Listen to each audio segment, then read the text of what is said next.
आणि मतदान झाल्याच्या नंतर आज मी पहिल्यांदा तुम्हा सगळ्यांना भेटतो. खरं म्हणजे त्या अलीकडच्या काळामध्ये माझं गाव कोणतं विचारलं तर जसं काट्याच्या वाडीचा उल्लेख करावा लागतो तसं मालेगावचा उल्लेख करावा लागतो. घर दार शेती सगळ्यात तुमच्या कार्यक्षेत्रात आहे आणि त्याचं मला एक प्रकारचं मानसिक समाधान आहे. 1967 साली महाविद्यालयातून बाहेर पडल्याच्या नंतर मी या भागात महाराष्ट्रामध्ये तरुण पिढीच्यामध्ये काम करत होतो आणि ते काम करत असताना महाराष्ट्राच्या विधानसभेला मी उभा राहावा अशा प्रकारची सूचना काही मित्रांनी केली आणि काँग्रेस पक्षाने त्यावेळेला उमेदवार म्हणून माझी निवड केली. निवडणूक संघर्षाची होती, पण या तालुक्याच्या जनतेने विशेषतः तरुण लोकांनी प्रचंड प्रतिसाद दिला आणि निवडणुकीची सगळी जबाबदारी आपल्या खांद्यावर घेतली. मला आठवत आहे आमचे अनेक जीवाभावाचे सहकारी या ठिकाणी होते. आज काही नाही आहेत त्याचे, पण माधवराव पाटील साखर कारखान्याचे चेअरमन असतात. माझ्या निवडणुकीच्यासाठी एका विशिष्ट वयात झाले तरी अहोरात्र प्रयत्न करण्याची भूमिका ही त्यांनी घेतली होती. लिंगराव गोखणे आज हयात नाही आहेत, पण शिक्षण कमी, पण प्रश्नाची जाण अतिशय. राजकारणामधला गाढा अभ्यास हे लिंगरावांचं वैशिष्ट्य होतं. अखेरपर्यंत त्यांनी मला साथ दिली. नामदेवराव सस्ते, नानासाहेब सस्ते जीवाभावाचे सहकारी होते. आबाजी काका त्यापैकीच एक आमच्या जीवाभावाचे सहकारी होते. अशी अनेकांची नावं घेतायची. आम्ही एकत्र शिकलो. अशा आमच्या भगिनी विजयाताई सस्ते त्याच काळामध्ये आम्हाला सगळ्यांच्यावर कामामध्ये असत. कितीतरी आठवणी सांगता येतील की मालेगाव एखाद्या व्यक्तिगत जीवनामध्ये एक महत्त्वाची कामगिरी एखादं गाव करतं, त्याच्या व्यक्तिगत जीवनाचा तो भाग बनतं. अशामध्ये मालेगावचा उल्लेख माझ्या अंतःकरणात हा कायमचा राहिलेला आहे. या गावाने नेहमी विकासाला साथ दिली. संस्था उभ्या केल्या. मला आठवत आहे मालेगावच्या जनरल विषयीमध्ये मी सुचवलं की आपल्याला आणखीन एक शैक्षणिक संकुल उभं करायचं आहे, इंजिनिअरिंग कॉलेज करायचं आहे अन्य कॉलेजेस करायचे. आणि त्या मालेगाव कारखान्याच्या जनरल मीटिंगमध्ये मला आठवतं आहे की उद्धवराव इंगोले नावाचे एक संचालक असत. त्यांनी उठून ठराव मांडला की जे काही सांगितलं मी कॉलेज शाळा करण्याच्या उद्देश, ती इंग्रजी मिडियमची शाळा असेल, इंजिनिअरिंग कॉलेज असेल, डिप्लोमा असेल, फार्मसी असेल, मॅनेजमेंट असेल, या संस्था काढायच्या असेल तर काढायला आमची संमती आहे. पण त्यांनी ठराव असा मांडला की या संस्थेचं आजन्म अध्यक्षपद हे माझ्याकडे असावं. आणि मालेगावच्या जनरल बॉडीने एक होतानी ते मान्य केलं. आम्ही जागा इथे घेतली, गावकऱ्यांनी जागा दिली आणि आज शिवनगर शिक्षण संस्थेचं या ठिकाणी आपण इंजिनिअरिंग कॉलेज काढलं, डिग्री काढलं, डिप्लोमा काढलं, फार्मसी काढलं, मॅनेजमेंट काढले आणि एक इंग्लिश मिडियम स्कूलसुद्धा गावामध्ये या बाजूला तयार केलं. बोलत बोलत मालेगाव हे शिक्षणाचं केंद्र आहे.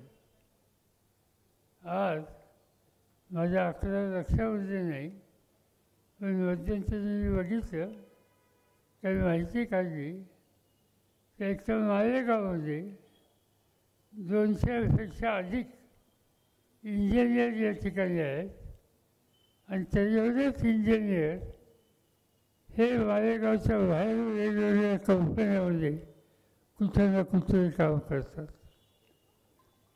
मालेगावमध्ये जसे 200 अधिक 200 400पेक्षा अधिक इंजिनियर बाहेर पडले. शहराच्या फंदारा गावामध्ये सुद्धा 300-350 इंजिनियर आज तयार झाले आणि वेगवेगळ्या क्षेत्रामध्ये आपलं कर्तृत्व दाखवत आहेत.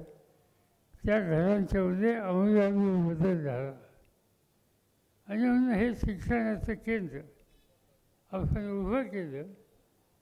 त्याचं परिणाम नव्या पिढीच्या जीवनामध्ये एक प्रकारचं परिवर्तन झालं. दुसरी एक संस्था शेजारी आपण उभी केली, कृषी विकास प्रतिष्ठान, आणि त्याला धरून शारदा निकेतन मुलींच्या शिक्षणाच्यासाठी एक प्रचंड उत्तम सोय आज त्या ठिकाणी केली की ज्या ठिकाणी ज्या कॅम्पसमध्ये जवळपास 8 ते 9,000 मुली शिकतात. कुणी ॲग्रिकल्चर ग्रॅज्युएट झालं, कुणी मास्टर डिग्री घेतली, कुणी BSc झाले, कुणी BA झाले. आज आजूबाजूच्या खेड्याच्या मुली शैक्षणिकदृष्ट्या संपन्न झाल्या आणि त्या सगळ्यामुळं मालेगाव परिसर हा या भागाच्या शैक्षणिक क्षेत्राचा अत्यंत मोलाचा परिसर हा या परिसराचा नावलौकिक झालेला आहे. आणि हे सगळं काम करायला तुम्हा लोकांची साथ कायम. कृषी विकास प्रतिष्ठानचा मी अध्यक्ष आहे, इथल्या कॉलेजेसचा मी अध्यक्ष आहे, शारदा नगरचा मी प्रमुख अध्यक्ष आहे. या सगळ्या संस्था उभ्या राहिल्या आणि त्याच्या पाठीमागं तुम्हा लोकांची साथ होती, शक्ती होती, सहकार्य होतं. त्यामुळे हे सगळं घडू शकतं. मला आनंद आहे की हे सगळं करण्याच्या वेळी तुम्ही लोकांनी साथ दिली, मदत केली. साखर कारखान्यामध्ये आपण सगळ्यांनी लक्ष घातलं. महाराष्ट्राचा साखरेच्या नंतर जे काही वगैरे असतो त्यापासून वीज तयार करायचं पहिलं वीज हे मालेगाव कारखान्यामध्ये आपण काढलं. माझ्याकडे केंद्राची सत्ता होती, त्यासाठी लागणारी काही कोटी रुपयाची रक्कम ही कारखान्याला कशाची अपेक्षा न करता केंद्र सरकारनं उत्तर दिली. इथं सुईचपासून इथेनॉलचा कारखाना हा आपण मालेगावला काढला आणि साखर, वीज, इथेनॉल या सगळ्या गोष्टीची निर्मिती करून ऊस उत्पादकांना 2 पैसे अधिक कसे मिळतील याची काळजी आपण घेतली. त्या कामाला मालेगावकरांनी पूर्ण सहकार्य केलं. ही गोष्ट माझ्या कायम लक्षामध्ये राहणारी. आणि अशा कितीतरी नव्या नव्या गोष्टी आपण या ठिकाणी केल्या.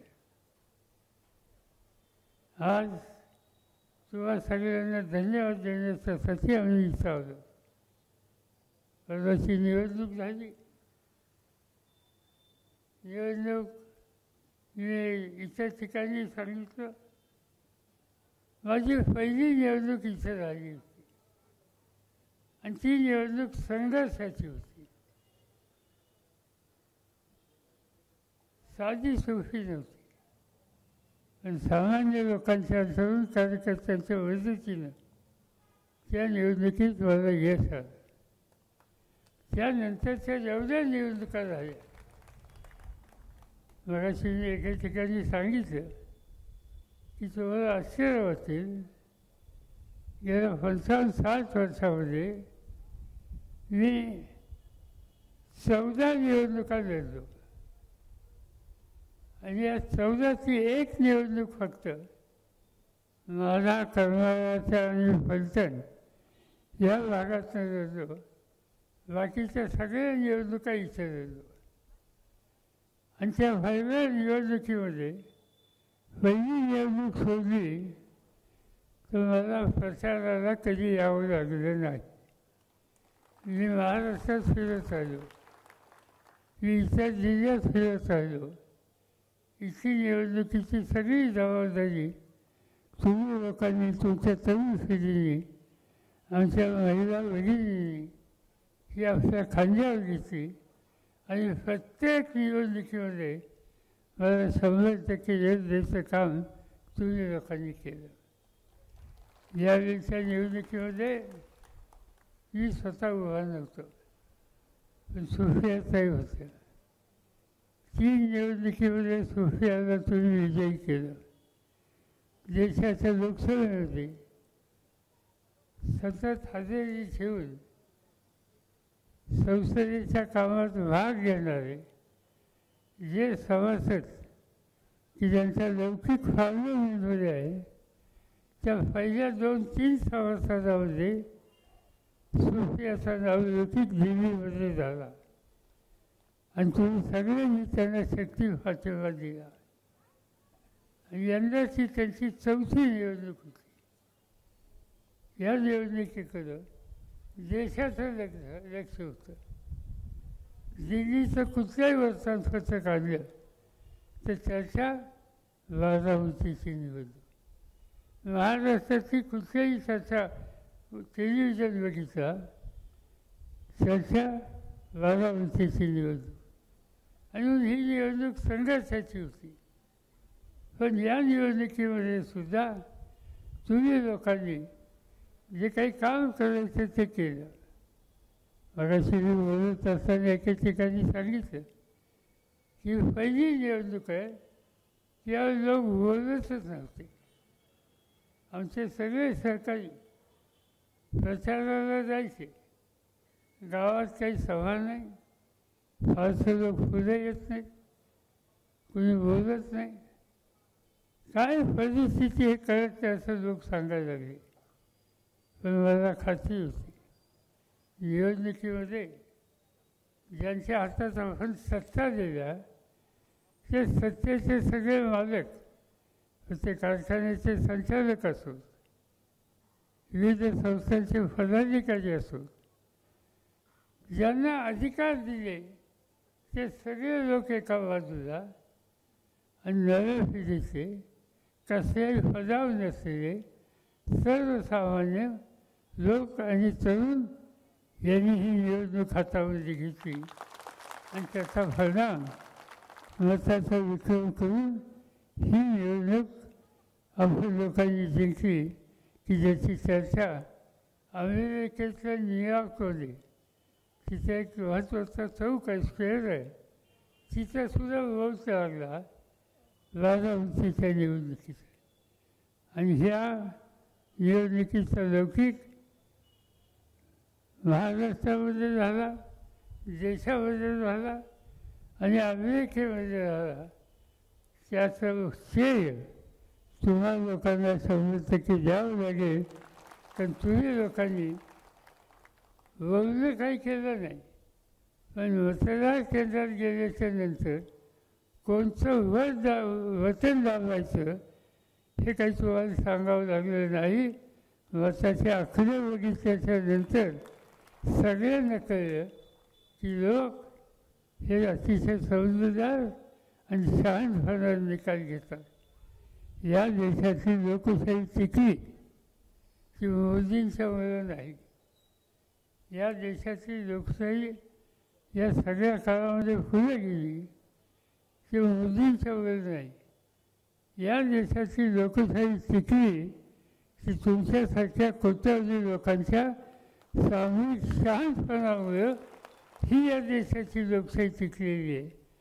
आणि म्हणून या देशाची लोकशाही टिकवण्याचं ऐतिहासिक काम तुम्ही लोकांनी केलं, याची नोंद ही तर सगळीकडे झालीच, पण माझ्या अंतःकरणामध्ये कायमचे राहणार आहे. मी तुम्हाला एवढं सांगू इच्छितो की आतापर्यंत एका विचारानं आपण काम करत आलो, इथून सुद्धा करत राहू. कुठली निवडणूक येवो, विकास, त्या विकासाचा अर्थ सामान्य माणसाचा इतिहास, त्या विकासाचा अर्थ फक्त पदाधिकाऱ्यांचा नव्हे. आणि म्हणून आपण एका विचारानं पुढे जाण्याचा निर्धार करू. ज्या पद्धतीनं काही वर्षात मालेगावचा चेहरा बदलण्याच्यासाठी तुम्हा सगळ्यांच्या सहकार्याने आपण खबरदारी घेतली, तेच विकासाचं तत्त्व आपण कायम ठेवू, पुढे जात राहू, लोकांना मदत करत राहू. एवढंच या ठिकाणी सांगतो. तुम्ही लोकांनी या ठिकाणी स्वागत केलं, त्या स्वागताच्या पेक्षासुद्धा मतांनी जर सुप्रियाचं तुम्ही स्वागत केलं ते अतिशय मोलाचं स्वागत होतं. आणि त्याबद्दल तुम्हा सगळ्यांना अंतःकरणापासून धन्यवाद देतो. माझे 2 शब्द संपवतो. जय हिंद, जय महाराष्ट्र. धन्यवाद साहेब, धन्यवाद. एबीपी माझा, उघडा डोळे बघा नीट.